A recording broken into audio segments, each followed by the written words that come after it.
নমস্কার বন্ধুরা, আজ আমি দুটি শব্দের ব্যবহার করব এবং সেই শব্দটা নিয়ে আমি আপনাদেরকে বলবো যে শব্দ দুটি কেমন বা এই শব্দ দুটি ব্যবহার করা উচিত নয় কেন।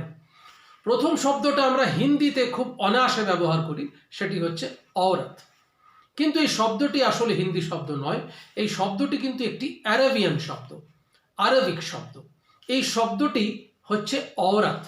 এই औरत শব্দটির কিন্তু মানে আমরা হিন্দিতে মূলত বলে থাকি বা বুঝিয়ে থাকি কোনো মহিলাকে বোঝাতে গিয়ে, কিন্তু বেসিক্যালি বিশ্বাস করুন, গুগল আপনারা সার্চ করে দেখুন সে কি রিপোর্ট দেয়।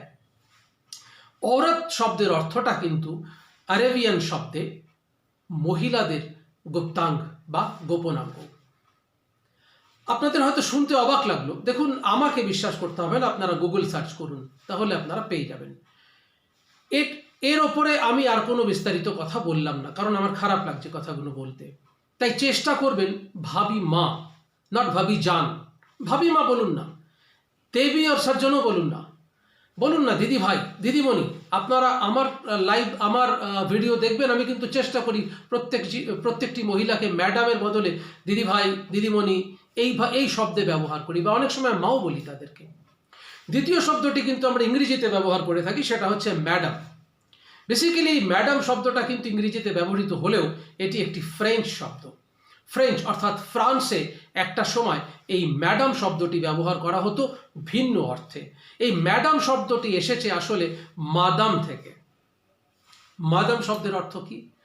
এই মাদাম হচ্ছে তৎকালীন সময় ফ্রান্সে যে সমস্ত মহিলারা নিজেদের শরীরের বিনিময়ে অর্থ উপার্জন করে নিজের সংসার বা কিচেন চালাতেন বা পেট চালাতেন, তাদেরকে ম্যাডাম বলা হতো। এই ম্যাডাম শব্দের বাংলা মানেটা হচ্ছে আমি কিছুটা সময়ের জন্য এই মহিলাটিকে আমার করে নিলাম, অর্থাৎ মাদাম, মাই লেডি।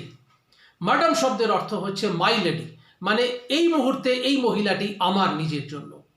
তো আমি এর থেকে বেশি ব্যাখ্যা এই ছোট ভিডিওতে আর করতে পারলাম না, কারণ 3 মিনিট শেষ হয়ে গেল। আপনারা দেখতে থাকুন, সঙ্গে থাকুন। যদি আমাকে ভালো লাগে লাইক শেয়ার কমেন্ট করবেন, চ্যানেল সাবস্ক্রাইব করবেন, এই অনুরোধটুকু রইল। ভালো থাকবেন, সুস্থ থাকবেন, নমস্কার।